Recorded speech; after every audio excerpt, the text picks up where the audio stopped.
আল্লাহ আকাশের মধ্যে একটা সূর্য লাগাইয়া দিলাম, বান্দা এই দুনিয়ার মধ্যে চলবে গো। আমি আল্লাহ একটা সুন্দর রাতের বেলা তারকাযুক্ত চাঁদ লাগাইয়া দিলাম, আমার বান্দা দুনিয়াতে পাঠাবো। তুমি দুনিয়ার মধ্যে যাইয়া এক মুষ্টি মাটি নিয়ে আসো। জিব্রাইল আলাইহিস সালাম মাটি নেওয়ার জন্য আসলেন। মাটি নেওয়ার জন্য যখন তিনি আসছে, মাটি ডাক দিয়া কয়, ও জিব্রাইল কেন আইছো গো? ওই আসছি মাটি নেওয়ার জন্য। কই কেন? ওই আল্লাহ বলছে দুনিয়ার মধ্যে প্রতিনিধি পাঠাবে, কারণ মাটি তো বালা করে জানে এই দুনিয়াতে মানুষ আসার আগে আমার আল্লাহ জিন জাতি পাঠাইছে। জিন জাতি অত অত্যাচার করছে, অবিচার করছে, এত আল্লাহর সঙ্গে নাফরমানি করছে। মাটি ডাক দিয়া কয়, জিবরাইল না না গো, এই মাটি নিয়ে আল্লাহ প্রতিনিধি বানাইয়া দুনিয়ার মধ্যে পাঠাবে। এই মানুষ দুনিয়াতে নাইমা মারামারি করবে, কাটাকাটি করবে, আমি মাটি এটা সহ্য করতে পারবো না। মাটির কান্না দেখা জিব্রাইল আলাইহিস সালামের মায়া লেগে গেছে। এই জিব্রাইল কত বড় জানেননি? যে জিব্রাইলের মাথায় যদি 7 সমুদ্র 13 নদীর পানি ঢাইলা দেয়, এক ফোঁটা পানিও জমিনে পড়বে না। জিব্রাইল কত বড় জানেন? যার ডানা হলো 600। এক কথা কয়শো? আরো জোরে কেন? কয়শো? 600 ডানা। একটা ডানা থেকে একটা ডানা যদি দুনিয়ার জমিনে বিছায়া দেয়, সারাটা পৃথিবী বিছানা হয়ে যাবে, এত বিশাল বড় জিব্রাইল। এই জিব্রাইলে মাটির কান্নায় মায়া লেগে গেছে। আল্লাহ বলে, ও জিব্রাইল মাটি আনলা না কেন? মায়ায় পড়ে গেছি, মায়ায় পড়ে গেছি, মায়ায় পড়ে গেছি। এরপরে আমার আল্লাহ হযরত মিকাইল আলাইহিস সালামকে দুনিয়ার মধ্যে পাঠাইছেন। এবার মিকাইল আলাইহিস সালাম আসার পর মাটি ডাক দিয়া কয়, ও মিকাইল কেন তুমি এসেছো? মিকাইল আলাইহিস সালাম বলে, যে ও মাটি রে, ও মাটি আমার আল্লাহ পাঠাইছে তোমার বুক থেকে মাটি নেওয়ার জন্য। জিব্রাইল আলাইহিস সালাম মিকাইলকে ডাক দিয়ে কয়, না না না না না, এই মাটি নিয়ে প্রতিনিধি বানাইলে এই প্রতিনিধি আমার মাটির বুকের মধ্যে চইলা চইলা আল্লাহর সঙ্গে নাফরমানি করবে, আমি মাটি এটা সহ্য করতে পারবো না, আমি দিতে পারবো না। এবার মিকাইল আলাইহিস সালাম চলে গেল। বন্ধুরে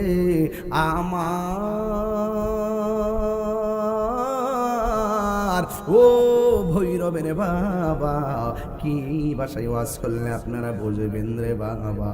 আমার আল্লাহ বলে, ও ইসরাফিল তুমি যাইয়া মাটি নিয়ে আসো। ইসরাফিল আলাইহিস সালাম আসলেন, মাটির মায়ায় কান্নায় পড়ে গেল। এবার আল্লাহ বলে, আজরাইল, আল্লাহু আকবার, হায় রে ও ভৈরবের বাবা, মিকাইল গেল, ইসরাফিল গেল, জিব্রাইল গেল, আর বাকি আছে আজরাইল। আসার পরে মাটি নেবার জন্য দাঁড়াইছে। জিব্রাইলকে যেমন করে বলছে তুমি কেন আসছো, এবার এমন ভাবে হযরতে আজরাইলকে বলে, কেন আসছো? আজরাইলে বলে, আমার আল্লাহ হুকুম করছে মাটি নেওয়ার জন্য। মাটি কান্দা কান্দা কই নিও না, কিন্তু আজরাইল কথা শুনে নাই, না শুনে একটা মুষ্টি মারছে মাটির বুকের মধ্যে। এক মুষ্টি মাটি নিছে, এক মুষ্টি সমান সমান 70 মণ। কয় মন? হাতটাকে ছুডু সে যে কইতাম নি বাজার, কষ্ট আপনারা মাঝে মাঝে বৃষ্টি যে পড়তেছে, আপনার কষ্ট পেয়েছেন? হ্যাঁ, যাক বৃষ্টি আইলো, জিকির একটা দিই মুখ যাতে ওই আগের মতো মেরে দিব। অস্ত্র জমা দিছি, ট্রেনিং জমা দিছি না, এমন জিকির দিব আর ইয়া করে এরি খেতে গেলে মুসোহালে যাতে কপালে। কথা কন ঠিক না বেঠি? আরো জোরে কন ঠিক কিনা? সে যে নামে আজরাইল, সঠিক সময়ে সন ছাড়া গ্রামে হইব হাজির। আজরাইলে হুদুদি আইব, প্রেম করত টাইম মতি আইব। কত কাকতি মিনতি করবা তুমি, রেহাই পাবে না। আজরাইলা শিলে কারো কফিয়ত চলবে না রে মানুষ। মানুষ কফিয়তে চলবে না। তোবা নামক গাছটি আছে, আল্লাহ আকবার রে, তোবা নামক গাছটি আছে, পাতায় পাতায় লেখা আছে মানুষের হায়াত। সেই পাতা রিয়া পড়লে, সেই পাতা রিয়া পড়লে মৌতের নিশানা। আজরাইলা শিলে কারো কফিয়ত চলবে না।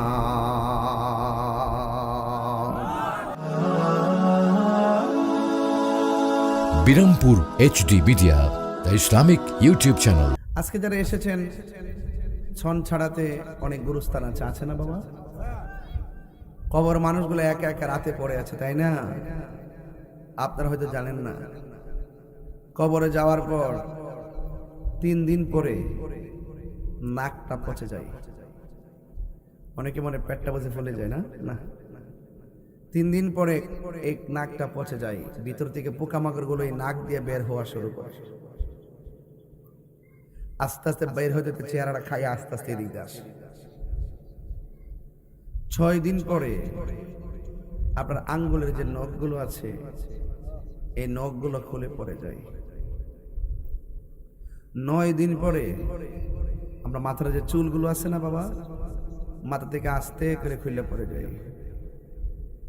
এরপরে আপনার চোখগুলা গলে যায়, তারপরে পেটটা ফেটে যায়, তারপরে আপনার হাড্ডি থেকে গোশতগুলা ছেড়ে দেয়, তারপরে হাড্ডিগুলা খুলে যায়।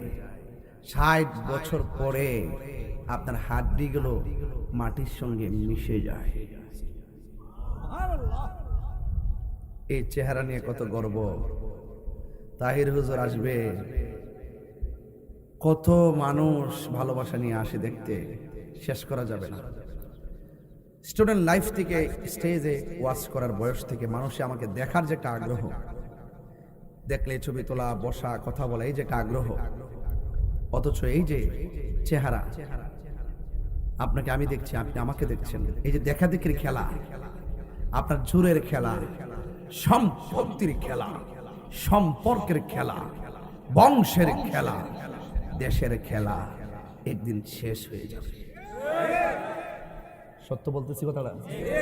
একদিন কি শেষ হবে না? বলুন, শেষ করার যে থাবা, এই থাবার নামটা কি? মৃত্যু। মৃত্যু দেওয়ার পর আপনার এমপিগিরি শেষ, মন্ত্রীগিরি শেষ, বক্তাগিরি আর দেখার জন্য কেউ যাবে না। যতদিন আছে তাহির হুজুরের সুর, দেখবেন মানুষ পিছনে দৌড়তেছে। যখন সুরটা শেষ হয়ে যাবে, আমার কেউ দাওয়াত করবে না, খবরই নিবে না।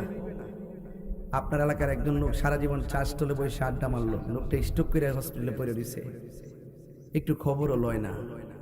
পৃথিবীর মানুষ বড় স্বার্থপর, দুনিয়াতে থাকতেই খবরও লয় না, মরে গেলে খবর লইব?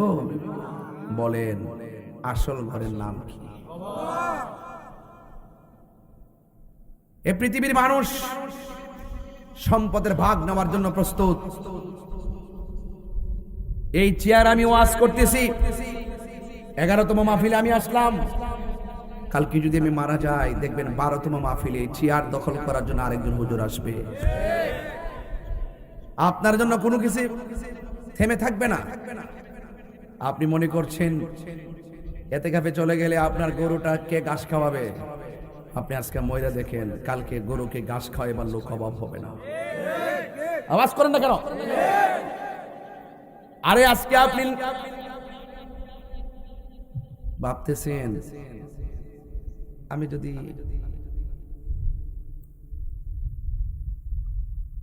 এতে কাপে চলে যাই, আমার বাজার করবে কেনা? আজকে ময়রা দেখেন, বাজার কেনার লোক অভাবিত না। আপনার জন্য কোনো কাজ থেমে থাকবে। ও সন্তান, বাবা দিহি সন্তান মারা যাওয়ার 3 দিন পরে সম্পদটা নিয়ে বলে কামড়া কামড়ি করবো, এই কথা কইলে তো আমি বলা না। কামড়া কামড়ি করে কামড়াকে বললা হে সন্তান আপনার সম্পদ নেওয়ার জন্য লাজ লজ্জা ছাড়া সন্তান। আরে বাবার রুহুটা 40 দিন পর্যন্ত বাড়ির মধ্যে আসবে আর যাবে, ওর এর চিন্তা নাই। ওর চিন্তা হলো পাশের বাড়ির জমিনটা অর্ধেক আর আমরা দামি নেবো, পিছন তো তুমি নিবা, এইগুলা নিয়ে সন্তান সন্তান কামড়া কামড়ি লাগে।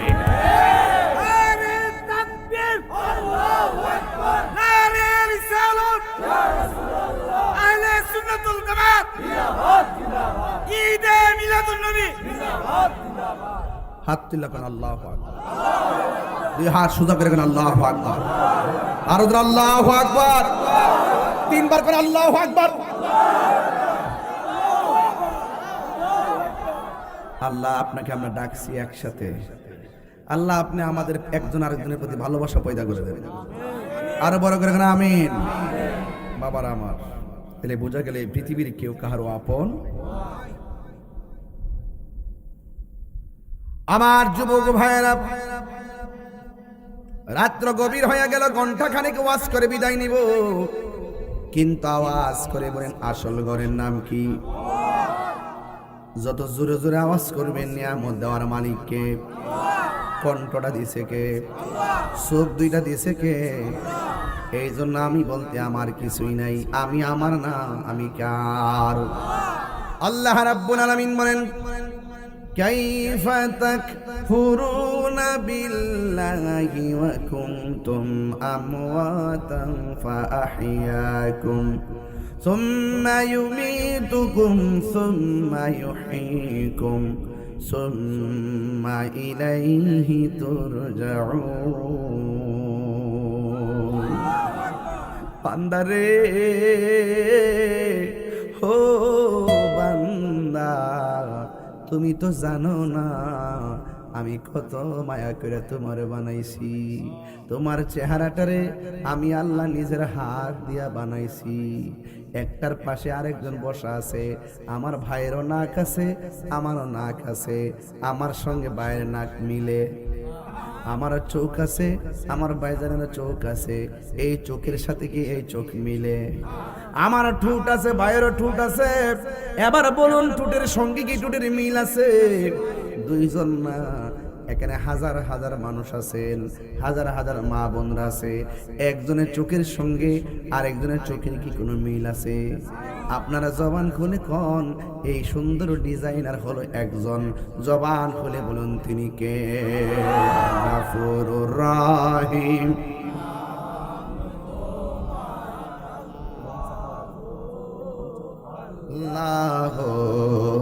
আল্লাহ বাবা, মা বাবার চেহারা খেয়াল করে পড়েন, গফুরুর রহিম।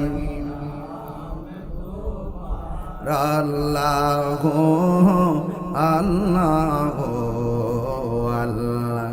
বন্ধু নাই রে, বান্ধব নাই রে, যে জাগায় কন্যা আল্লাহ।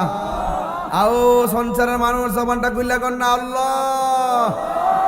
আরে বন্ধু নাই রে, বান্ধব নাই রে, সেই জায়গায় সেই জায়গার বন্ধু নবী মুস্তাফা, সেই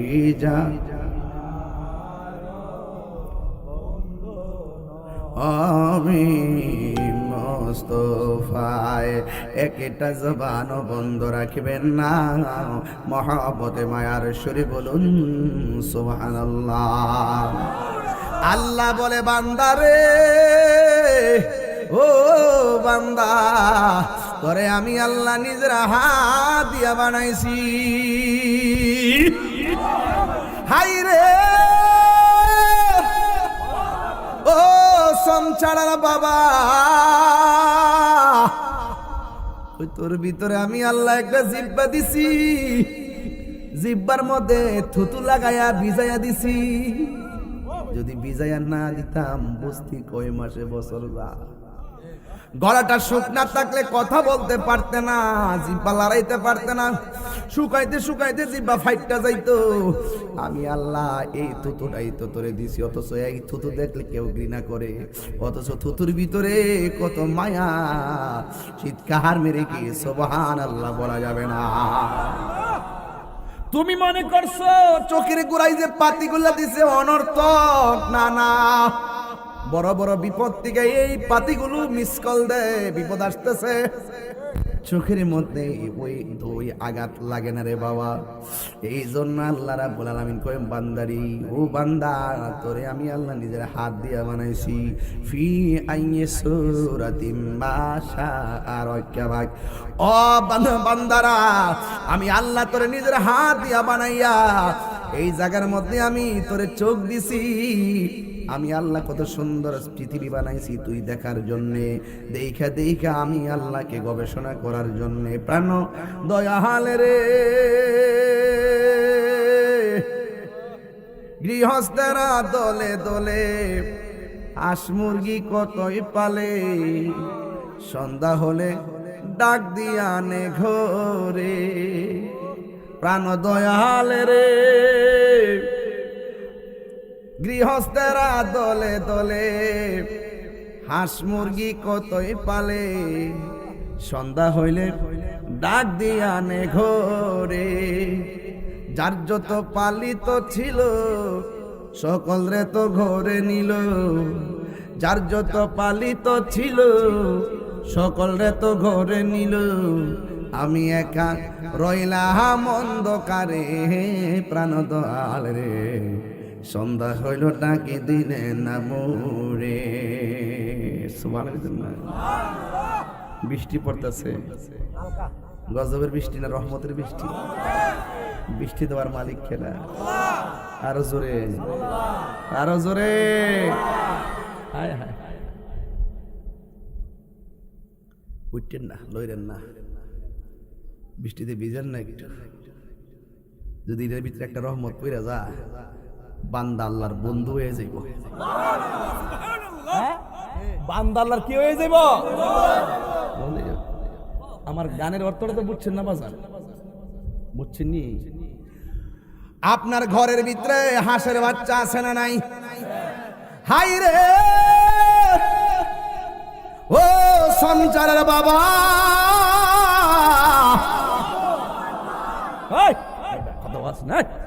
মারহাবা গো। ওয়াজ কি বানান যারে বেড়া? বানাইলে ওয়াজ করতে পারবো? কেউ বাইরে দিয়ে বাপ ঢাইব? বানাইয়া সব করন যা, ওয়াজ করন যা। একটা বিল্ডিং থেকে আরেকটা বিল্ডিং বানাইলে আসতে বাবা, ওয়াজ কিন্তু বানাই করন জানা। ওয়াজ যা আছে তাই করতে হয়, কথা কটে গেলে। হাঁসের বাচ্চা পুকুরে ছাড়ছে সকাল 8টার সময়। কয়টা? আসর নামাজের টাইমে দেখে বাচ্চা বাড়িতে ফিরে নাই। মাগরিবের নামাজ হয়ে গেছে, বাচ্চা ফিরে নাই। তখন মালিককে আমার বাচ্চাগুলা গেছে কই? বাচ্চার মায়া পইরা ওই মালিকে পুকুরের পার যায়, যায় সুই সুই ডাক দেনি রে বাবা, ডাক দে। হাঁসটা কোথায় আছে আসার জন্যে?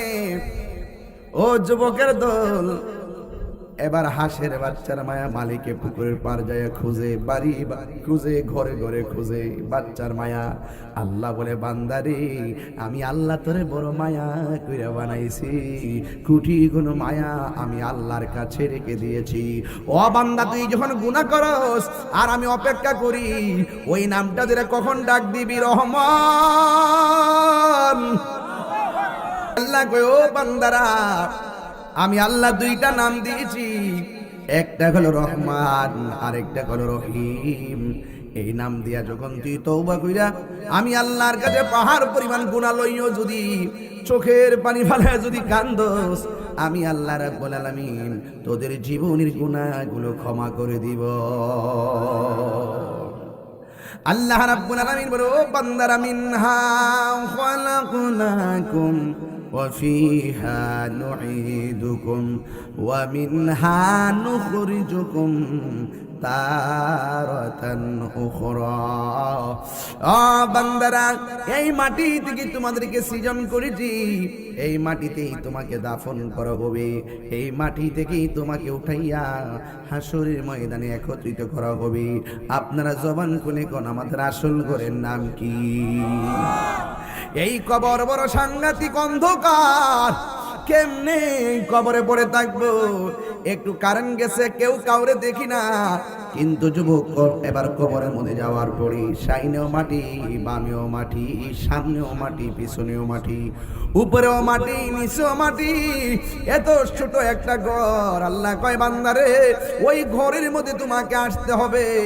এই কবর কাহার জন্য জান্নাতের বাগান, আবার কাহার জন্য জাহান্নামের গর্ত। আপনারা জবান খুলে কোন রহমত দেওয়ার মালিককে। এবার আমার যুবক ভাইয়েরা, এই মাটি থেকে আমার বানাইছে কেমনে? আল্লাহ কয়, ও জিবরাইল, ও জিবরাইল, আমি দুনিয়ার জমিনটা এত সুন্দর করে সাজাইছি।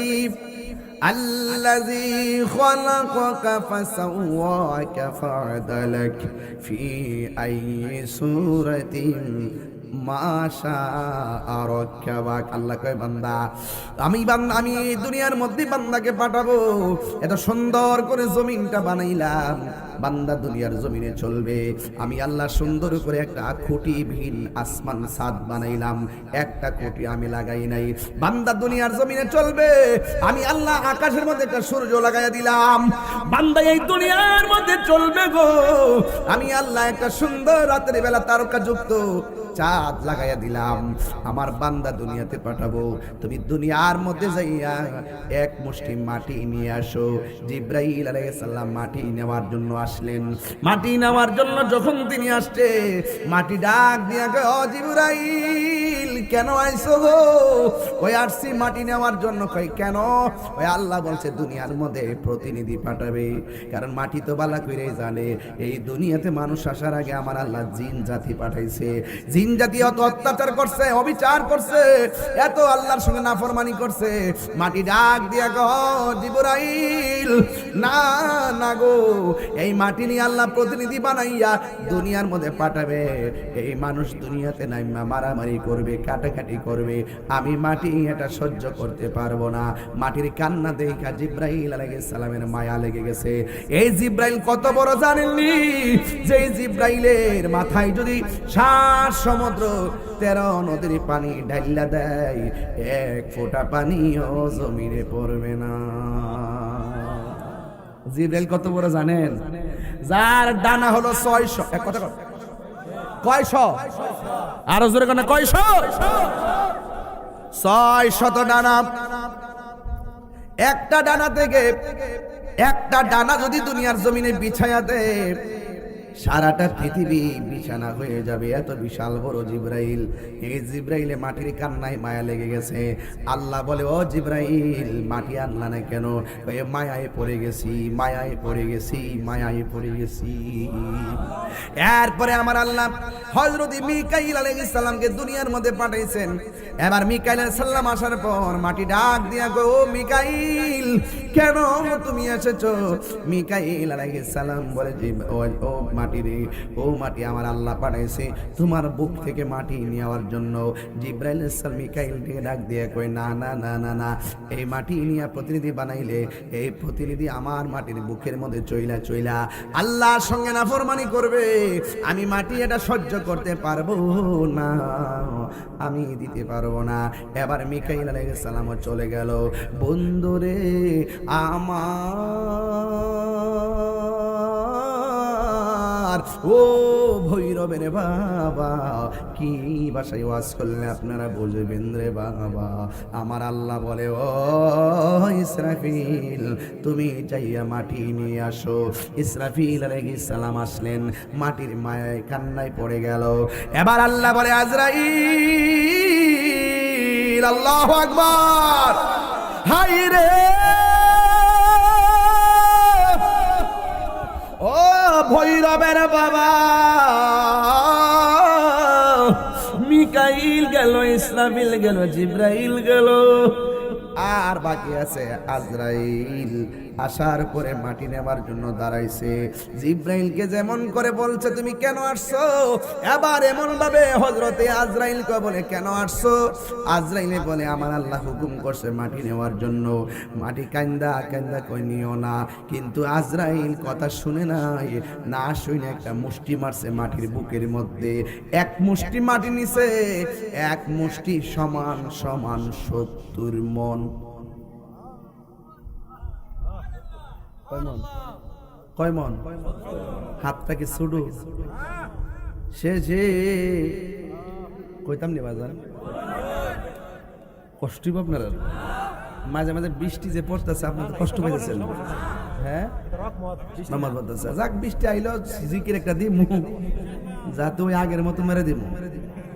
অস্ত্র জমা দিছি, ট্রেনিং জমা দিছি না, এমন জিকির দিব আর ইয়া করে এরি হাতে গেলাম সহালে যাতে কপালে। কথা কন ঠিক না বেঠি? আরো জোরে কন ঠিক কিনা? সে যে নামে আজরাইল সঠিক সময়ে সন ছাড়া গ্রামে হইব হাজির। আজরাইলে হুদুদি আইব, ফেম করত টাইম মতি আইব। কত কাকতি মিনতি করবা তুমি, রেহাই পাবে না। আজরাইলা শিলে কারো কফিয়তে চলবে না রে মানুষ, কফিয়তে চলবে না। তোবা নামক গাছটি আছে, আল্লাহ করে রে, তোবা নামক গাছটি আছে, পাতায় পাতায় লেখা আছে মানুষের হায়াত। সেই পাতা রিয়া পড়লে, সেই পাতা রিয়া পড়লে মৌতের নিশানা। আজরাইলা শিলে কারো কফিয়ত চলবে না। মিনহা খলাকনাকুম ওয়া ফিহা নুঈদুকুম ওয়া মিনহা নুখরিজুকুম তারাতান উখরা। আল্লাহ বলে আজরাইল জিব্রাইলে মাটি নাই না ফিরাইছে, মিকাইলও ফিরাইলো, ইসরাফিলও ফিরে আসলো, তুমি দেখো ঠিকই মাটি নিয়ে আসছো। কারণ কি? এবার আজরাইল আলাইহিস সালাম ডাক দিয়ে কে আল্লাহ আমি কেন আনছি জানোনি? আমি আনছি এই জন্য কারণ মাটির কান্নার চাইতে আপনার হুকুমটা হইল আমার কাছে সব চাইতে বড়।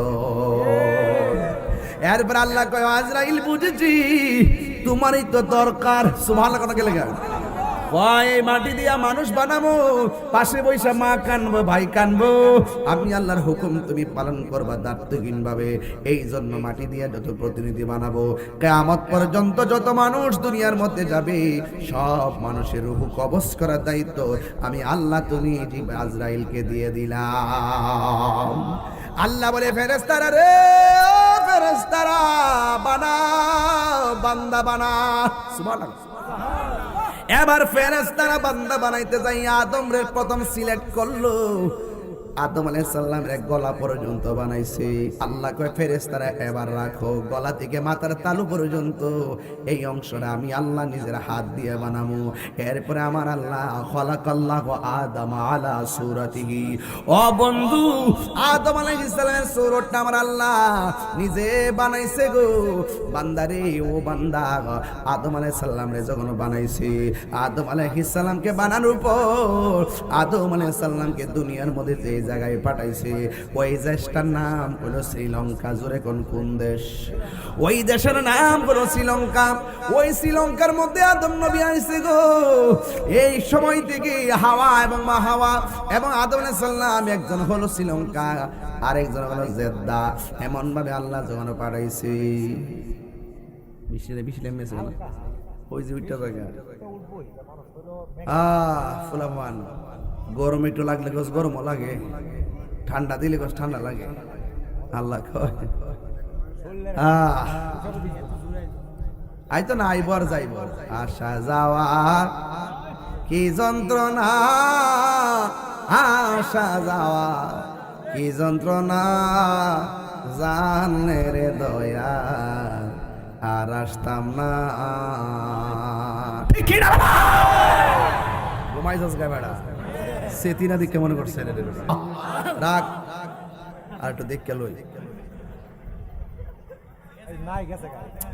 আইব আর যাইব, আউতি যাউতি কুছ নিয়ে পৌঁছি। ছেলেগুলো যারা উঠে গেছে ওরা হেরে গেছে। আল্লাহ তো পরীক্ষা করতেছেন, এই দুনিয়াটা হলো পরীক্ষার জায়গা। কথা বলেন ঠিক কিনা বলে? সাধারণত বৃষ্টি পরে উঠে যাও, আর কবরবাসীর কবরের উপরে 24 ঘন্টায় কত ধরনের অন্ধকার আসতেছে, বৃষ্টি আসতেছে, পোকামাকড় ঢুকতেছে, একই করে পড়ে আছে। যাওয়ার কোনো রাস্তা, আরো জোরে যাওয়ার রাস্তা, এটা নাম কি? আরো জোরে নাম কি? কবরে কেমনে থাকবো একা একা, তোমার বন্ধু যেন সাথী হয়ে দে দেখা। নবী চাই কি চাই না? আরো জোরে।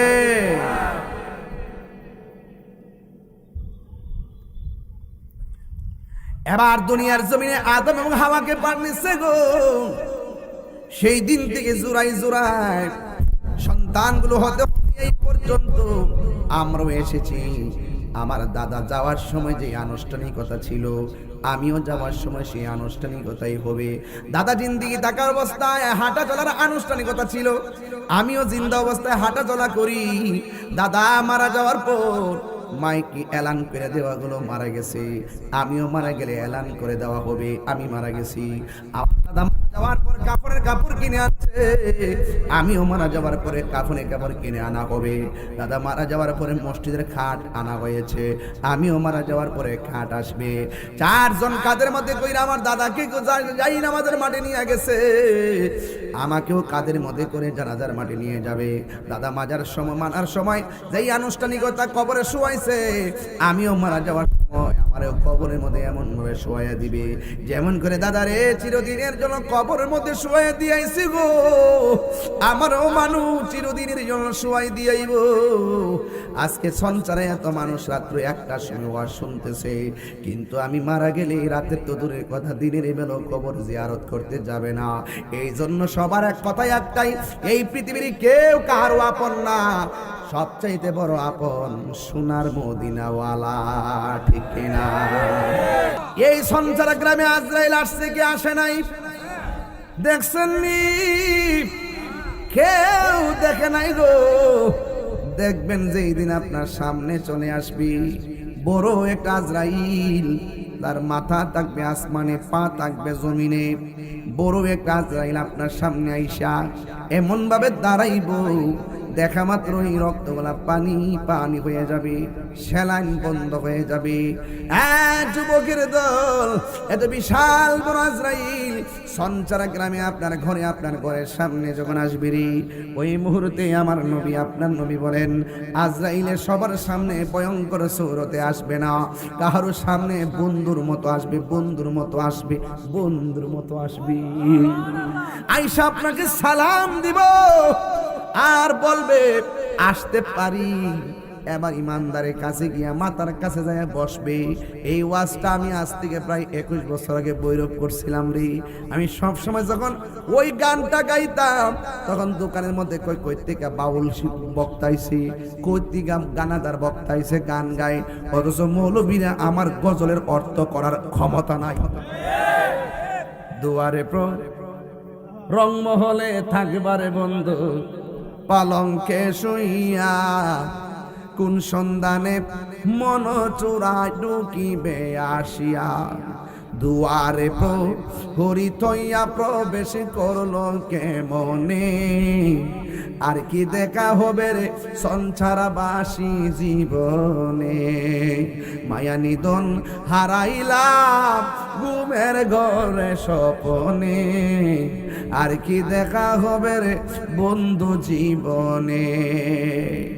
আপনি যদি মৃত্যুর লাশ হইয়া অসুস্থ হইয়া বিছানার মধ্যে পড়ে থাকেন, আপনাকে দেখার জন্য মানুষ লাইন ধরে ধরে আসবে। ডানে মানুষ বসা, বামে মানুষ বসা, দরজায় মানুষ বসা। এবারও আপনাকে দেখার জন্য আসলে আপনি চোখ ঘুরাইয়া ঘুরাইয়া সবাই দেখেন, কিন্তু হঠাৎ করে চোখটা ঘুরে না, হঠাৎ করে শ্বাসটা বের হয় না, হঠাৎ করে হাত পা লড়ে না। এমন ভাবে আপনি ডেড বডি হয়ে গেলেন। মানুষ বলতেছে হাত দিয়ে লড়ে না, আরেকজনে কই মারা গেছে। আমার প্রশ্ন হলো, মা বাবা দাদা দাদি এতগুলা মানুষ আপনার পাশে বসে আছে, এত বড় আজরাইলে ঘরে ঢুইকা রুহুটারে কোন সময় চার্জারি করলো? একটা মানুষও টের পাই নাই, একটা মানুষও টের পাই নাই। এই জন্য বলছি, আপনার ঘরের ভিতরে আজরাইল ঢুকে যাবে।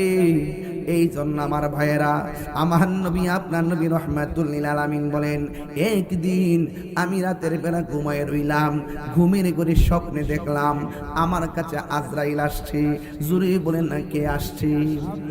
আমার সামনে ফেরেশতা আসছে, ফেরেশতা জিবরাইল আসছে। জিবরাইল আলাইহিস সালাম যখন আসছে, আমি জিগাইলাম, জিবরাইল, ও জিবরাইল, কেন তুমি আমার ঘুমের ঘরে এসেছো?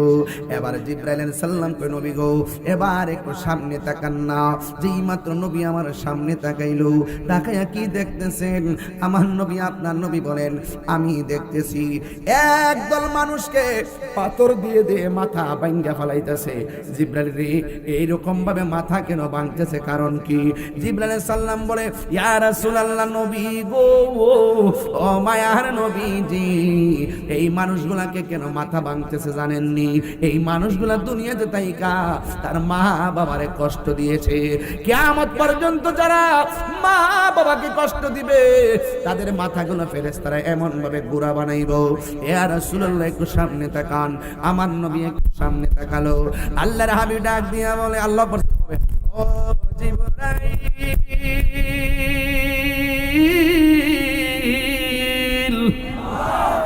ও জিবরাইল, আমি তাকায়া দেখতেছি একটা রক্তের নদীর মধ্যে অসংখ্য মানুষ হাবুডুবু খাইতেছে। এই রক্তের পানিগুলো, এই রক্তগুলো দুনিয়ার আগুনের চাইতে 70 গুণ গরম। এই গরম আগুনের মধ্যে, নদীর পানির মধ্যে কেমনে তারা হাবুডুবু খাইতেছে। আমি তাকায়া দেখলাম তারা হাবুডুবু খাইতে খাইতে কিনারে ভিড়ে, আর কিনারের মধ্যে বড় বড় ফেরেশতারা পাথর দিয়ে আবার মাথায় আঘাত করে, আবার ছিটকে যাইয়া তারা মাঝখানে পড়ে। ইয়া রাসূলুল্লাহ, নবী গো, ও মায়ার নবী, এরা কারা জানেননি? এরা হলো দুনিয়ার সুদখোরের দল। এদেরকে এমন ভাবে শাস্তি দেওয়া হইতেছে। শুধুমাত্র তাই নয়, আমার নবী আপনার নবী রাহমাতুল লিল আলামিন বলেন, আমি তাকায়া দেখলাম একদল মানুষ, ছোট ছোট বাচ্চা, একবার এই চেয়ারে যায়, আরেকবার ওই চেয়ারের মধ্যে যায়। নবী আমার ডাক দিয়ে, জিবরাইল, গাছের গোড়ায় দুইজন মানুষ বসা। দুইজন মানুষের নাম কি? হযরত জিবরাইল আলাইহিস সালাম বলেন, ইয়া রাসূলুল্লাহ, একজনের নাম হলো ইব্রাহিম আলাইহিস সালাম, আরেকজন হলো তার স্ত্রী হযরত সারা আলাইহিস সালাম। এই বান্দাগুলো হলো ছোট ছোট বাচ্চাগুলো। কিয়ামত পর্যন্ত এই জায়গার মধ্যে এসে জমা হবে, এদের পাশে খেলাধুলা করবে। এই ছোট ছোট বাচ্চাগুলো কে জানেননি? এরা হলো দুনিয়ার ওই সমস্ত বান্দা যারা ছোটবেলায় মাকে হারাইয়া মাকে ছাইরা চলে আসছে। এই ছোট ছোট বাচ্চা এই জায়গার মধ্যে জমা হইতেছে। এবার আল্লাহর হাবিব বলে, আমি স্বপ্নের মধ্যে আবার দেখলাম একটা ছোট একটা ঘর দেখা যায়। এই ঘরের ভিতরে কাহারো নাক কাটা, কান কাটা, গলা কাটা মানুষগুলা পড়ে আছে, রক্ত ঝরতেছে। এবার নবী ডাক দিয়ে, জিবরাইল, এরা কারা রে? ওরা কে? এবার আমার নবী আপনার নবীকে জিবরাইল বলে, ইয়া রাসূলুল্লাহ, নবী গো আমার, এরা কে জানেননি? এরা হলো এই সমস্ত বান্দা যারা এই দুনিয়ায় হকের জন্য গলা কাটছে, এই হকের জন্য জীবন দিছে গো নবী। এরা হলো দুনিয়ার মুজাহিদের দল যারা দ্বীনের জন্য জীবন দিছে। চিৎকার মেরে কি আল্লাহু আকবার বলা যাবে না? আমি বলেছিলাম, যুবক, কবর আযাব বড় সাংঘাতিক। আমার নবী বলে আমি যখন মেরাজের মধ্যে গিয়েছি, যাওয়ার পথে আমি অনেকগুলা আযাব আল্লাহ আমারে দেখাইছি, জাহান্নামের আযাব আমি দেখেছি, কিন্তু আমার কাছে মনে হয়েছে সব চাইতে কঠিন হলো কবরের আযাব, কবরের আযাব, কবরের আযাব। এই কবর আযাব থেকে বাঁচার জন্য আল্লাহ রাব্বুল আলামিন হাবিব বলেন, ও পৃথিবীর মানুষ, তোমরা যদি দুনিয়ার জমিনে যদি আল্লাহকে বেদ করে না যেতে পারো, আমি নবীকে বেদ করে আর রাজি করে না যেতে পারো, কবর কাহার জন্য জাহান্নামের গর্ত, কবর কাহার জন্য আমার জান্নাতের বাগান। যারা ঈমানদার হবে এই কবরে যাওয়ার পর আমার আল্লাহ তার জন্য একটা জান্নাতের গালিচা পাঠাই দিবে, জান্নাতের গালিচা পাঠিয়ে দিবি। এ বন্ধুরে, জান্নাতের গালিচার মধ্যে যখন শুইয়া যাবি গো, ওই মুহূর্তে তাকাইয়া দেখবেন তার ডান পাশে একটা নূরের বাতি জ্বলতেছে, বাম পাশে আর একটা নূরের বাতি জ্বলতেছে রে আমার। এবার আমার নবী কয়, উম্মত, বান্দা যখন এই জান্নাতের গালিচায় ঘুমায়া যাবি, ঘুমে যাওয়ার আগে যখন দুইটা বাতি দেখবে, বান্দা জিজ্ঞাসা করবে তুমি কে গো? এই কবরের মধ্যে আলো দিতেছো। ওই আলোটা ডাক দিয়া বলবে, ও আল্লাহর বান্দা, আমি রাতের চাঁদের আলো নয়, আমি দিনের সূর্যের আলো নয়, আমি তোমার কবরে আসি আলো দেওয়ার জন্য। আমি কে জানো নি? আমি হইলাম তোমার দুনিয়ার কোরআন তেলাওয়াত। আরো জোরে জোরে কন্যা সুবহানাল্লাহ। হায়রে আমার, আর একটা আলো আইসা কবরে আলো দিতেছে রে বাবা। এবার কবর মাসে জিজ্ঞাসা করবে, কে গো তুমি আমার কবরের মধ্যে আলো দিতেছো? কই আমারে তুমি চিনো না? আমি কইলাম এই দুনিয়া আর তোমার নেক আমল। এই জন্য যুবক ভাইয়ের আমার নামাজের দরকার আছে না নাই? এই আওয়াজে মানি না, জোরে বলো আছে না নাই? আমার নবী বলে, উম্মত, বেনামাজি হইয়া যদি কবরে যাইবা, ওই কবরের ভিতরে আমি তিনটা শাস্তি দেখছি। একটা শাস্তি হলো ভয়ঙ্কর। ওই কি শাস্তি? আপনারা জবান খুলে বলেন, আমার নবী দেখার ক্ষমতা আছে না নাই? এই আওয়াজে মানি না, জোরে বলো আছে না নাই? আইরে আমার নবী, আপনার নবী বলেন, বেনামাজির প্রথম আযাবটা হলো কি জানোনি?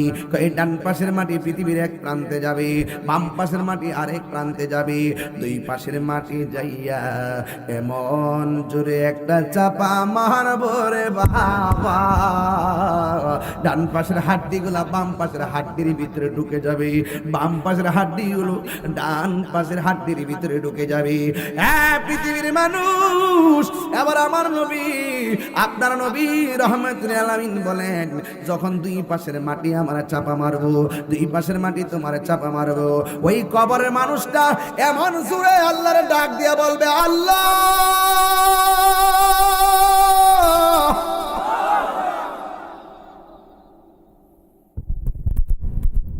ও আল্লাহ, আর পারি না গো, হাড্ডিগুলা কেমনে গোড়া হইয়া গেছে, একবারে মাইরা লাও, আর সহ্য হয় না। হায় রে, বান্দাগুলা কবরের মধ্যে আমার আল্লাহরে ডাক দিয়ে বলবে, আল্লাহ, দুনিয়ায় থাকতে বুঝি নাই গো, আর একবার তুমি দুনিয়াতে পাঠাও, আমরা নামাজ ছাড়বো না, সব সময় নামাজে পড়ে থাকবি। আল্লাহ বলে, বান্দা, সুম্মা ইলাইহি তুরজাউন, চলে আসলে আর ফিরে আসা যায় না।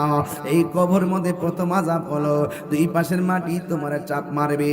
আল্লাহর হাবিব বলে, কবর মধ্যে মানুষ যেমন চিৎকার পারে, এই সঞ্চারা গ্রামে গুরুস্থান আছে না নাই?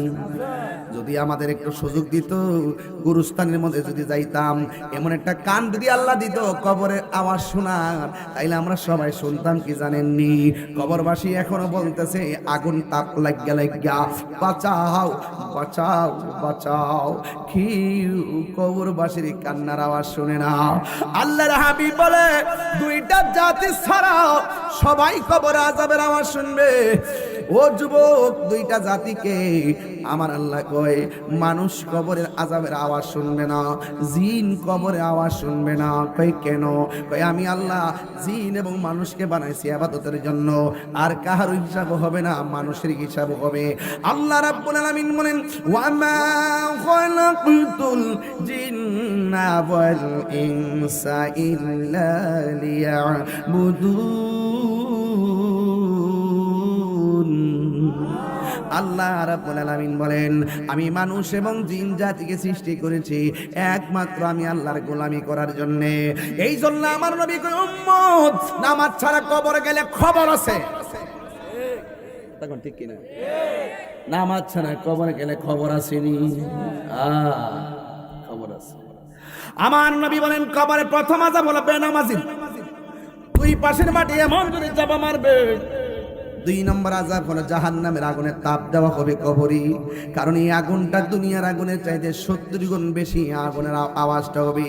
যেমন একটা ঘটনা মনে পড়ে গেল, কইতাম না বাজার, এক সন্তান তার বাবারে জানাজার নামাজ পড়াইয়া কবরের মধ্যে শোয়াইছে। কবরের মধ্যে অতিরিক্ত মাটি থাকে কি থাকে না?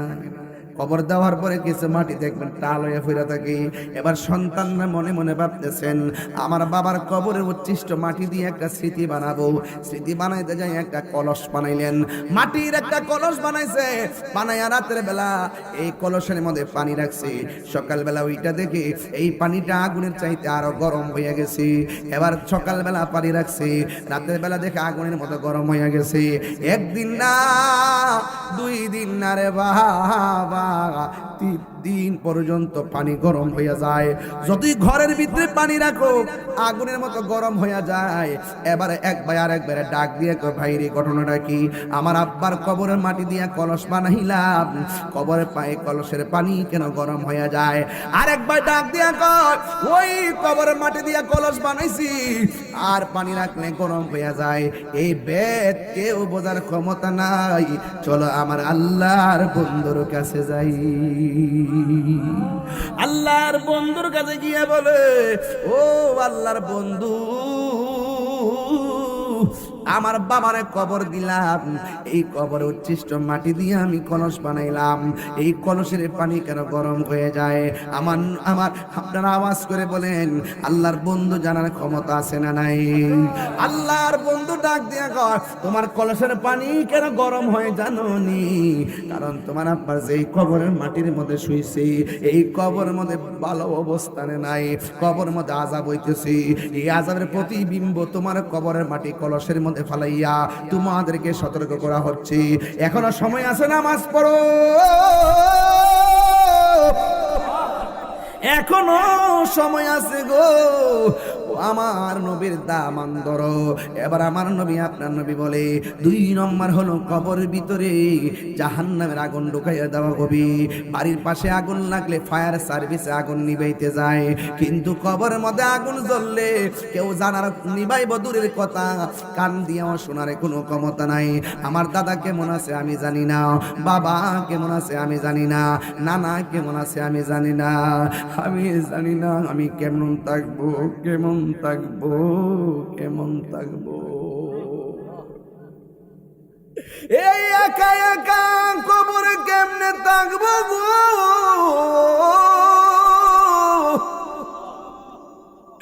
এত প্রেমিক, এত মুরিদ, এত ভক্ত, এত সুনাম, এই কবরে যাওয়ার পরে যদি নবী না পায় কি হবে আমার সেলিব্রেশন দিয়া? ওই কবরে নবী আসলে আমাদের লাভ আছে না নাই রে বাবা? 3 নম্বর হলো কবরে যদি বেনামাজি হইয়া যান, তাইলে আপনার গায়ের মধ্যে বিচ্ছু লাগাইবো, সাপ লাগাইবো, এমন ভাবে কবরের মধ্যে জ্বলতে থাকবেন আর জ্বলতে থাকবেন। এই জন্য আমার যুবক ভাইরা, এক লোক নামাজ পড়ে, রোজা রাখে, নামাজ পড়লেও আবার চলবে না।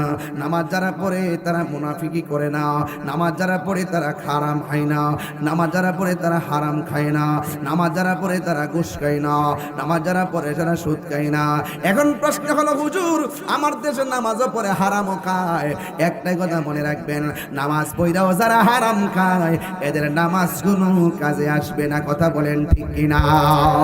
এত বড় একটা হুজুরের মতো মুখে দাড়ি, বাবা স্বনামধন্য ব্যবসায়ী, তার নমুনা দেখে মানুষ বড় পাগল। যে এই লোকটা দোকানে ভালো করে কথা কয়, যে এই লোকটা নামাজ পড়ে, মানুষ কিন্তু দুর্বল থাকে। এই লোকটা ব্যবসা করে, সকালবেলা ব্যবসা ভালো জমে, বিকালবেলা ব্যবসা ভালো জমে, অনেক টাকার মালিক হয়ে গেছে। লোকটা বড় 5 ওয়াক্ত নামাজ পড়তো, লোকটা রোজা রাখতো, এমন ভাবে চলতো, মানুষ দেখলে মনে করতো যেন আল্লাহর ওলি, মানুষ তারে এমন বিশ্বাস করতো।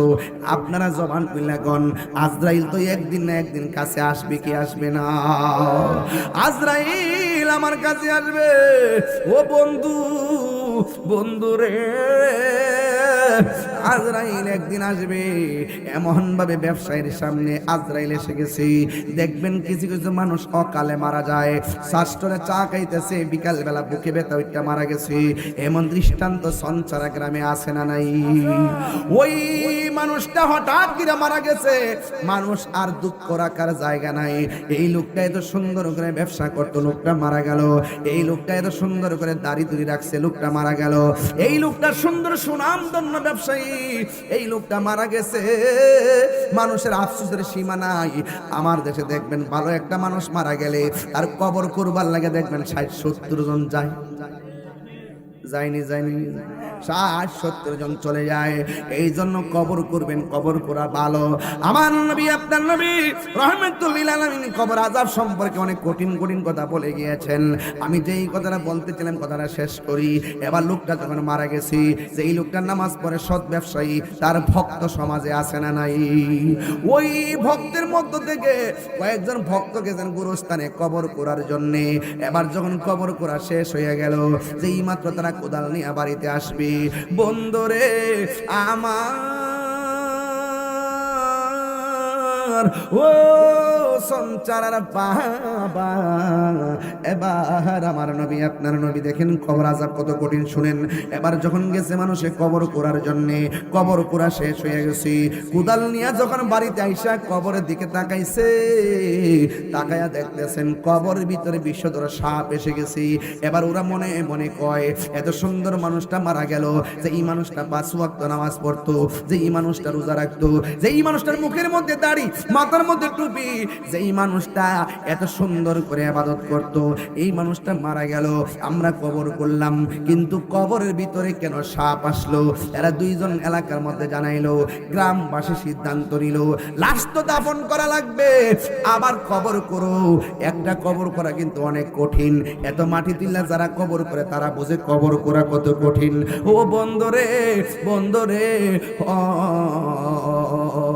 বাবা, এবার আর একটা কবর করলো, অর্ধেকটা কবর করতে পারি নাই, সাপ এসে ঢুকে গেল। সবাই লাফ মারে উঠা গ্রামের সবাই ডাকলেন, ডাইকা বলে কি ব্যাপার, এই লোকটা এত ভালো, একটা কবর করলাম, শেষ করার পরে সাপ, আরেকটা কবর করলাম, অর্ধেক করতে পারলাম না, সাপ এসে গেছে, এখন আমরা লাশ তো দাফন করা লাগবে। সমাজের মানুষ সিদ্ধান্ত নিল আবার আরেকটা কবর করো।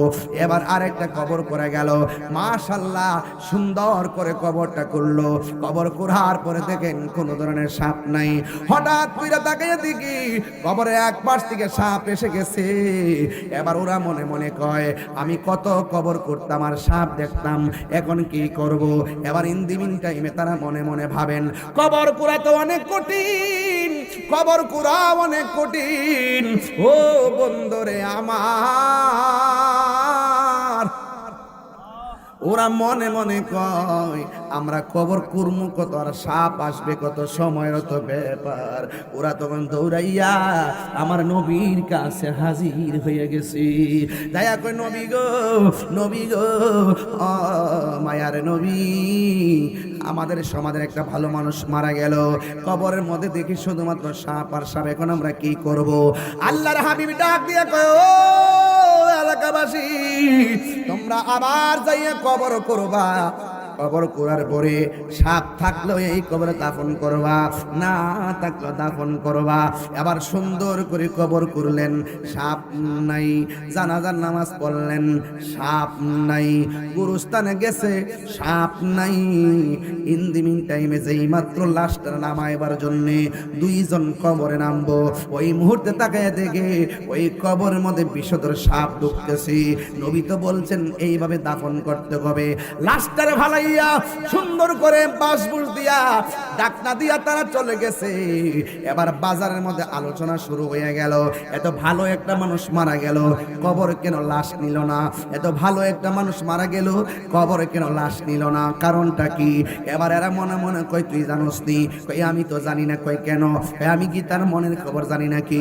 তুই জানোস নি তার কি কারণ? আমিও তো জানি না কেন তার এই অবস্থা হয়েছে। আমরা তো দেখছি নামাজ পড়তো, আমরা তো দেখছি রোজা রাখতো, আমরা তো দেখছি ব্যবসা ভালো করতো, কিন্তু সাপ কেন আসছে আমরা তো জানি না। এই কথা বলার পরে আরেকটা মানুষ ডাক দিয়ে কয়, তোমরা যে যত কিছুই বলো, এই লোকটা ভালো নাকি খারাপ তার স্ত্রী সারা কেউ বলতে পারবে না, কেউ বলতে পারবে না। হাদিসের মধ্যে আসছে কি জানেননি? স্বামী যদি মারা যায়, স্ত্রী যদি বলে আমার স্বামী বড় ভালো ছিল, আমার আল্লাহ স্বামীটারে বেহেশত দিয়া দে। স্ত্রী যদি মারা যায়, দিল থেকে যদি বলে আমার স্ত্রীটা বড় ভালো ছিল, আমার আল্লাহ স্ত্রীটাকে জান্নাত দিয়া দেয়। এবার এলাকাবাসী মনে মনে কয়, ও সমাজের মানুষ, চলো চলো আমরা তার স্ত্রীর কাছে যাই, জিজ্ঞেস করি তোমার স্বামী মানুষ হিসাবে কেমন ছিল। এবার সবাই তার স্ত্রীর কাছে গেল, যাইয়া ডাক দিয়া বলে, শোনো না গো,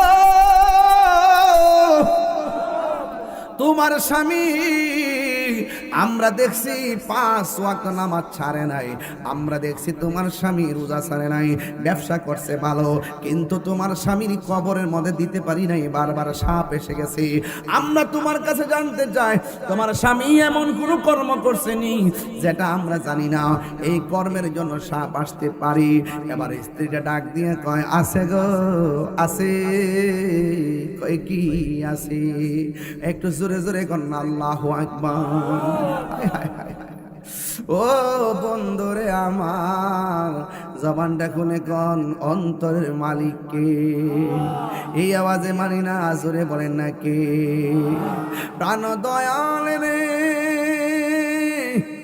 আর পরীক্ষার সময় নাই, করো জোরে ক্ষমা চাই, শেষের খেয়া না নিলায় আমারে, আমার দিন কি এমনি যাবে, লোকে তোমায় কি বলবে, আমার দিন কি এমনি যাবে, লোকে তোমায় কি বলিবে, এই দুঃখ রইল তাহিরির অন্তরে, প্রাণ দয়াল রে, সন্ধ্যা হইল ডাকি দিলে না মোরে, ওরে সন্ধ্যা হইল ডাক দিলে না মোরে, প্রাণ দয়াল রে, সন্ধ্যা হইল ডাকি দিলে না মোরে।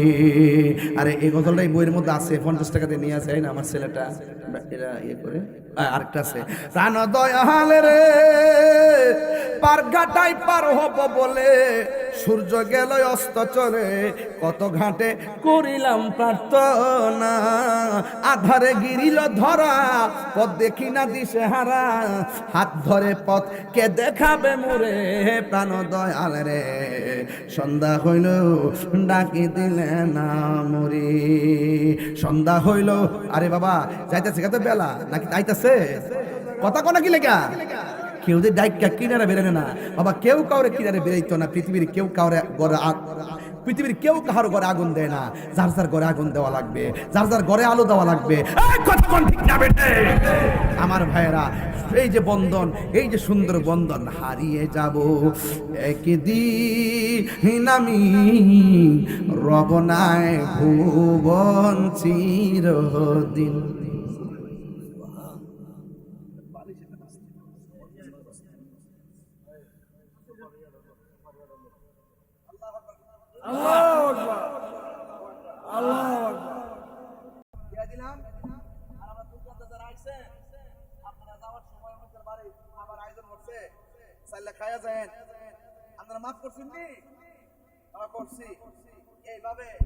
হারে হারে একবার মাপসা লাশের পাশে প্রতিদিন বিভিন্ন জায়গা কতখানি গেলে তা আমি মরে গেলে আরেকবার হারে মাপসা তো আরেকবার হারে মাপসা আর যদি দুনিয়া থাকা অবস্থা যদি মাপটা লয়ে যেতে পারি ইডার হিডার মধ্যে পার্থক্য আসেনি ও যারা 5 টাকা পয়সা লেনদেন আমরা দিয়া দিমু আমি দুনিয়াতে থাকা অবস্থায় যদি যে কোনো ভাবে ঋণটা পরিশোধ করে মরতাম পারি এটার মধ্যে একটা খেয়াল আসেনি কথা না আসেনি তো এই মুখ বড় নামাজের কাফারা দু নামাজটা পড়ুম না পারলে দাঁড়ায় পড়ুম পারলে দাঁড়ায় পড়ুম না পারলে বয়া পড়ুম নাইলে শুয়া পড়ুম নাইলে ইশারাই পড়ুম কাফারা হিসাব করতো দু এই জন্য সময় গেলে সাধন এই জন্য বলেন এই জন্য বলে কি বলতে বদলটা কি হারিয়ে যাব একদিন আমি রব নাই ভুবন চিরদিন সবার সাথে সবাই মাপ চান হারিয়ে যাব একদিন আমি রব নাই ভুবন চিরদিন ক্ষমা করে দিও তোমরা আমায় বলো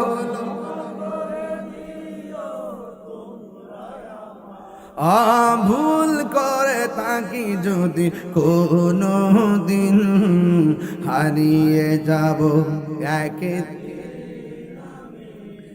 রব নাই ভুবন চিরদিন বাসি বাগানে বা গুরুস্থানে হয়তো দিবে মোরে কবর তোমরা আমায় যাবে ভুলে রাখিব না জানি কোন খবর বাসি বাগানে বা গুরুস্থানে হয়তো দিবে মোরে কবর তোমরা আমায় যাবে ভুলে রাখিবে না জানি কোন খবর পড়বে কি মনে আমার কথা ফেলবে কি অস্ত্র কোনো দিন হারিয়ে যাব একদিন আমি রব নাই ভুবন চিরদিন জুরি জুরি কি আল্লাহু আকবার বলা যাবে না হায়রা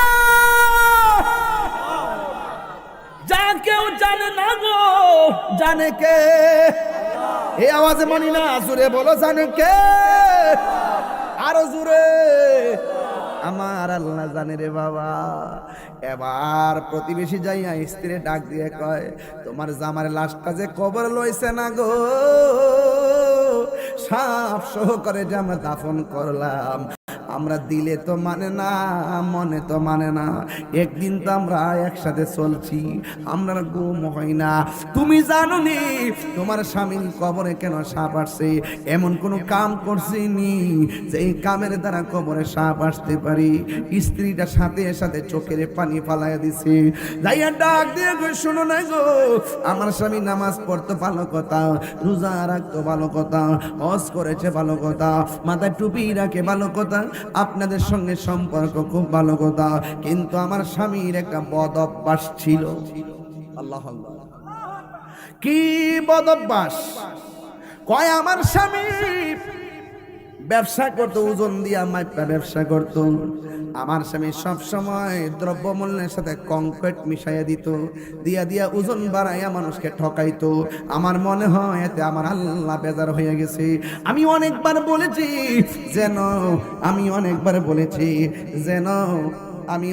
বলেছি যেন এইভাবে যেন মানুষকে না ঠকায় এইভাবে বলে যেন মানুষকে না ধোকা দেয় এইভাবে যেন মানুষকে না ধোকা দেয় হ্যাঁ বন্ধুরে আমার ও যুবকের দল এবার আমার স্বামী এই কথা মানে নাই না মাইনা টাকা জমাইছি মানুষকে ঠকাই দিছি আমার সমাজের মধ্যে দেখবেন সকালবেলা যখন করে মানুষকে ঠকাইয়া টাকা বেশি পাওয়ার জন্য দুধের সঙ্গে পানি মিশাই আসেনি বাবা এরা মনে করতেছে আধা কেজি পানি দাঁড়াইলে এটা আন্দাজ পাইতো না হ্যাঁ সাবধান ওই যে দেখছেন না আপেল যে বেছে দুর্জয় মোড় অনেক জায়গাতে আপেল বেছে নিও, দেখবেন আপেলের ঠুঙ্গাটা আছে না, ঠুঙ্গাটার নিচে দুর্মুটা কার্টনের টুকরা লাগাই দে, ইডোই 200 গ্রাম, আর আপেলটা মাপ দিয়া বুঝাইলেছে আমি 1 কেজি দিয়া দিছি। কথা কন। দুনিয়াতে যেই ব্যক্তি মানুষকে ঠকাইবো, হাসর মাঠে সে ধরা খাইয়া যাইব। এই জন্য আজকের ওয়াজ থেকে আওয়াজ করে কোন, আমরা কি মানুষকে ঠকাবো? আর মানুষকে ঠকাবো? এই যদি মানুষকে যদি ঠকান, হাসরের মাঠে আপনি ঠকে যাবেন। এই জন্য যুবক ভাইরা আমার, আমি বলছিলাম কি, কবরের মধ্যে গেলে কেউ আপনার কোনো বান্ধব হবে না। এই কবরের মধ্যে 1 দিন না 2 দিন না, আজ থেকে প্রায় 700 বছর আগে যে মারা গেছে সে তো ওই কবরে শুয়ে রয়েছে, ঠিক না? এখনই কি আপনারা ওই কবরটা চিনেন? একদিন দেখবেন, আজকে তাহির হুজুরের আলোচনা না, একদিন দেখবেন তাহির হুজুরের কবর কেউ চিনত না, একদিন দেখবেন আমার কথা কেউ খবরও লইতো না, একদিন দেখবেন আপনি বলবেন জানি অত সেলিব্রিটি বক্তা, নাম লইতো না, যে আগুন লাগাই গেছে দেশ বিদেশে, সারা জীবন মন থাকবো কেটা কইছে 300 বছর গেলে তো এখানে যিনি আছে সবটি ফেকে হয়ে যাবো। 300 বছর গেলে সবটি ফেকে হয়ে যাবো গা, সবটি তো কবরে যাবো গা। 300 বছর পর জন্য আমার নাম জিগাইবেন, আপনার নাম কি? এমুক বেড়া। আপনার দাদার নাম কি? কয় এমুক। আপনার দাদার আব্বার নাম কি? কয় এমুক। আচ্ছা, আপনার দাদার আব্বার দাদার নাম কি? তা জানি না তো।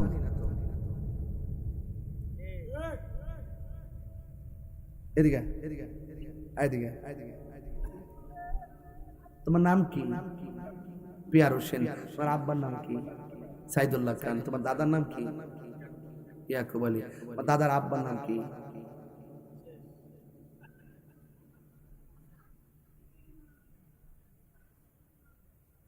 150 বছর হয়েছে না ফজল মরা? 150 বছর ভিতরে শেষ।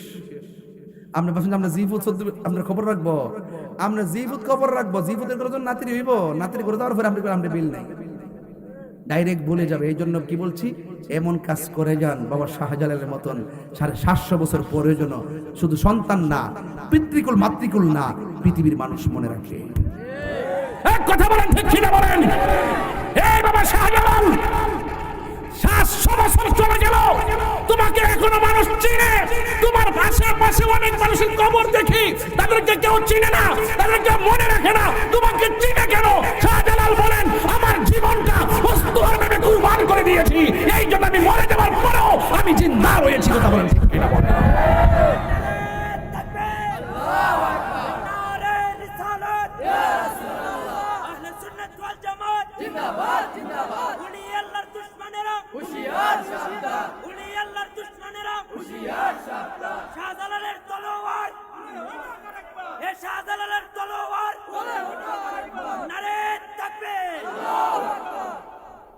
আমার কথা কি রাগ করছেন আপনারা? এমন জীবন তুমি করিবে গঠন, মরণে হাসিবে তুমি, কাঁদিবে ভুবন। কথা বলেন, ঠিক কিনা? এই জন্য ইয়াং বয়স যারা রয়েছেন আপনাদেরকে বলছি, আজকের মাহফিল থেকে উড়াইয়ে ফেলে দিবেন না। আমি বলছিলাম কবরে বেনামাজের শাস্তি আছে না নাই? এখন ওয়াদা করেন, ওই নামাজ আমরা চাই কি চাই না?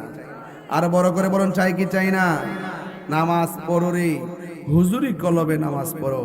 আমরা দেশের অনেকে তো নামাজও পড়ে আবার সুদও খায়, আসেনি? ইদানিং তো মৌলবীরা সুদের ওয়াজি করে না, ডরে ডরে। এ সুদ যে হারাম, এটা কি মোল্লার কথা না আল্লাহর কথা?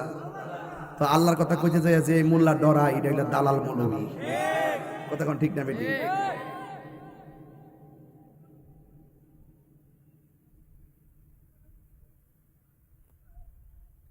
আরে তাহিরি কম গেছেন তো দুনিয়াতে। ঠিক কিনা? সুদ কি হালাল না হারাম? এটার পক্ষে, সুদের পক্ষে কে কে আছেন? হাত তোলেন। ওই আছে পিন্ডি নাকি? হায় হায়, আমরা বাংলাদেশি, এটি ওকে, দেশের দালালে আমরা করতে হবে না। কথা বলেন, ঠিক না বেটি? বলেন, আমরা কি হারামের পক্ষে না বিপক্ষে? হালালের পক্ষে না বিপক্ষে? বাজান, আজকে থেকে ওয়াদা করেন, আমরা নামাজ ছাড়বো। আর যদি নামাজ ছাড়বো, মা বাবাকে কষ্ট দিব। আজকে যদি আমি বৈরব সঞ্চারা ঘুরার পরে দেখবেন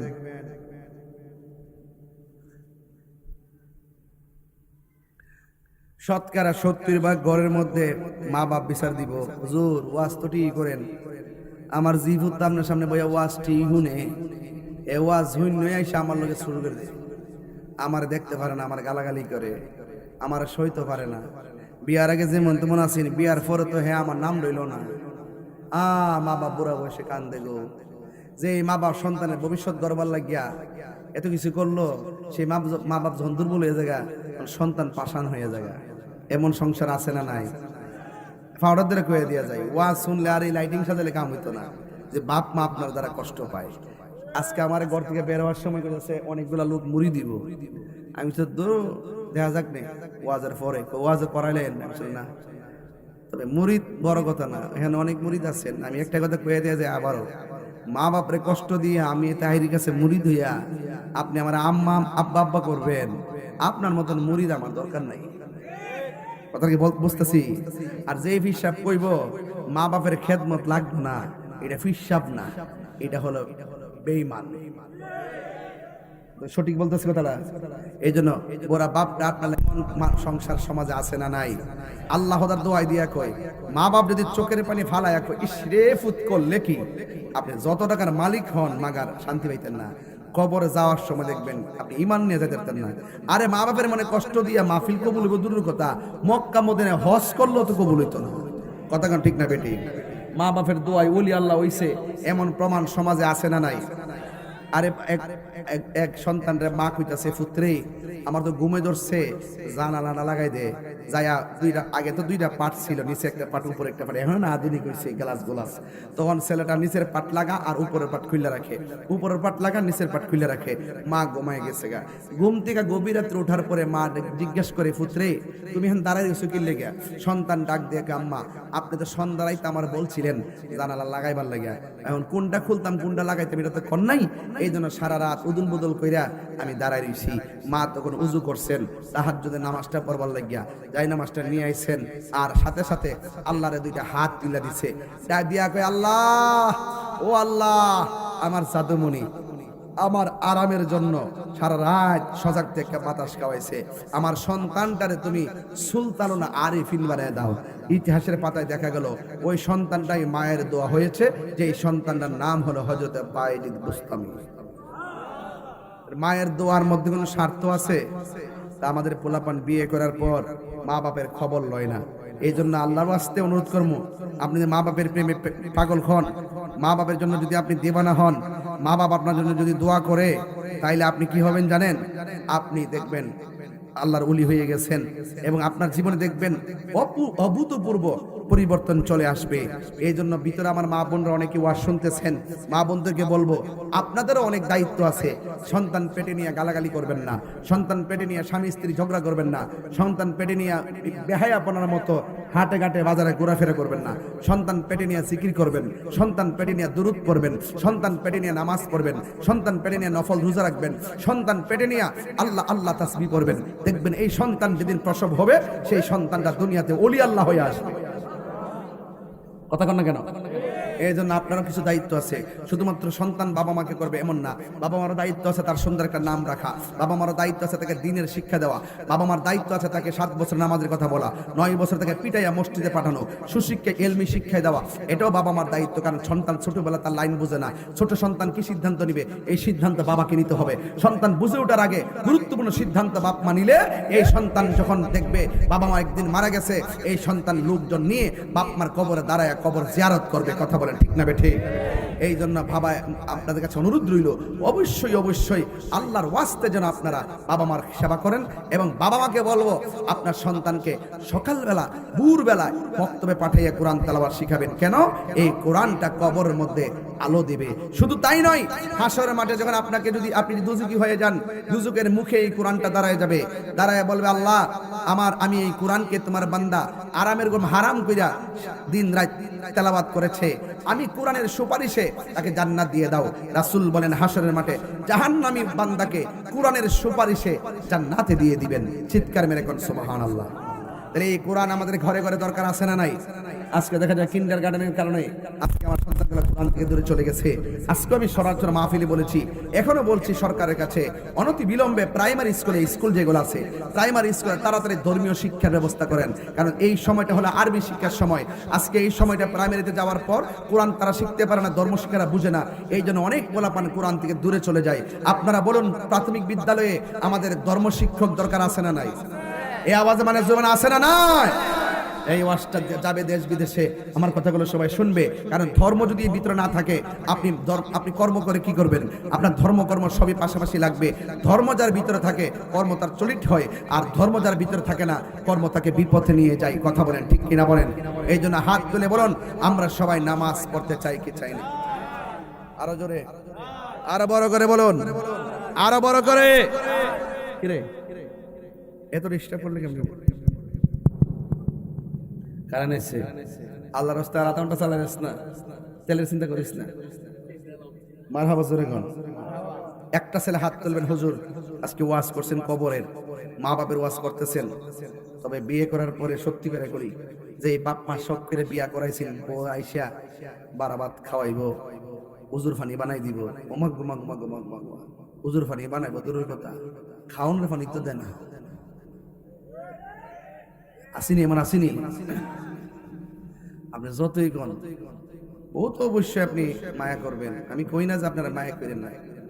বউ কোনদিন মাত্র নারো নইব আপন, ফেনি গেলে চিটাগাং গেলে গজলটা গাই, বউ কোনদিন মাত্র নারো নইব আপন, বউ তোরে ভালোবাসিব, ভৈরব থেকে লাল শাড়ি কিনা দিবি যতক্ষণ, বউ কোনদিন মাত্র নার নইব আপন, ফুয়ার যদি কোনো জায়গায় আফদ বিপদ হয়, বউয়ের আগে মা জানন কথা মিশা নয়, ঠিক কিনা? বউ তোর জানতেন মা হইল অমূল্য ধন, বউ কোনদিন মাত্র নার নইব আপন, ও আবলুসন বউ কোনদিন মাত্র নার নইব আপন। ও বন্ধুরি, একটা বাস্তব কথা বইলা যাই, কই কি বিদেশ থেকে সন্তান ঘরের দরজায় দাঁড়াইলে রে বাবা, মা দেখবেন সন্তানের চেহারা দিকে তাকায় আর নিজের বউটা হাতের দিকে তাকায়, বস্তা কয়টা? জোরে কোন ঠিক কিনা? এবার বস্তা যদি 3টা হয়, খুলবে কখন অপেক্ষা রয়, এবার খোলার সময় দেখে কম্বল, বউকে অসুবিধা নাই, দেখে যাই নামাজ ওই অসুবিধা নাই, দেখে পাঞ্জাবের পিস ওই অসুবিধা নাই, 3টা বাক্স দিকে 2টা বাক্স খুলছে। এবার মা কই পুত্রে এত কষ্ট করে আনলে কিনলে গা, ওই ছোট একটা ব্যাগ আছে, এই ব্যাগটা মা তো বুঝালাইছে, বউ যে মেসায় রইছে, এই ব্যাগটা বউরে খুলিস, এবার বউরে লইয়া রাতের বেলা ব্যাগটা খুলছে। ব্যাগটা খোলার পর ওই ব্যাগের ভিতরে কয় আমার শালির লাগে আনছে একটা আইফোন, কি দরকার ছিল? এবার আনছে 5 ভরি স্বর্ণ, কি প্রয়োজন ছিল? বউ মনে মনে খুশিতে কুইটা পড়ে, এরপরে সুন্দর করে ঘরের মধ্যে কথাবার্তা কইলো, বুঝাইয়া দিল। এবার 3 দিন পর পাশের বাড়ির মহিলা এসে মার কাছে কয়, আপনার সন্তান নাকি তার বউয়ের জন্য 5 ভরি স্বর্ণ আনছে। এবার মা কয় আমি তো শুনি নাই। এবার মা যাইয়া বউরে ডাক দিয়ে কয়, আমি শুনছি তোমার জন্য নাকি 5 ভরি স্বর্ণ আনছে। বউ কাঁদছে, কি তুই? আনছি তো এটার খবর লাগবো, এটার খবর লাগবো, লাগছে নি আগুনটা, এটার খবর লাগবো, এটার খবর লাগবো।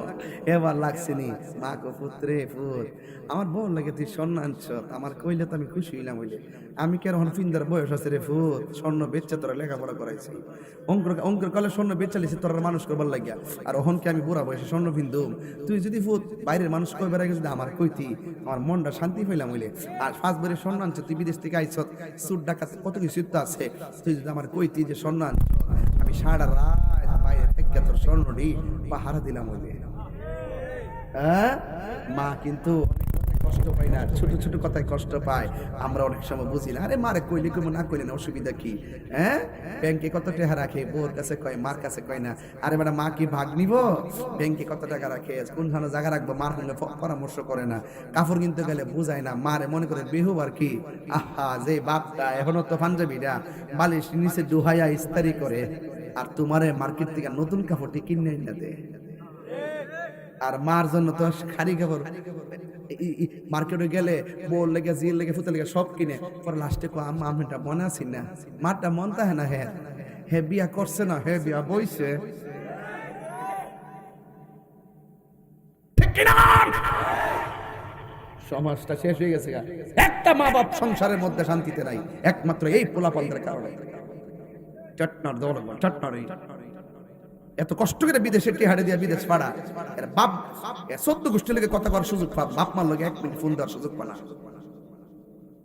এত কষ্ট করে টিহাড়ি ভাড়া এ হাদা ফোন দিয়া আলগা অ্যাকাউন্ট করে, আলগা অ্যাকাউন্ট, বাপ মারে টিহা দেয় না, বাপ মা তো এটা পরিশোধ করে লইব, অথচ টিহাড়া দিয়ে ফাটাইছে, ঋণ করে ফাটাইছে, বেড়াইতে কত চাপ দিতেছে, মানসিক রোগী হয়ে গেছে।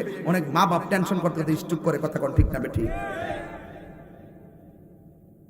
মোটরসাইকেল কিনবার লেগে চাপ দেয়, বিদেশে ভাড়াবার লেগে চাপ দেয়, এইভাবে প্রত্যেকটা সংসার আজকে অশান্তির আগুন জ্বলতেছে।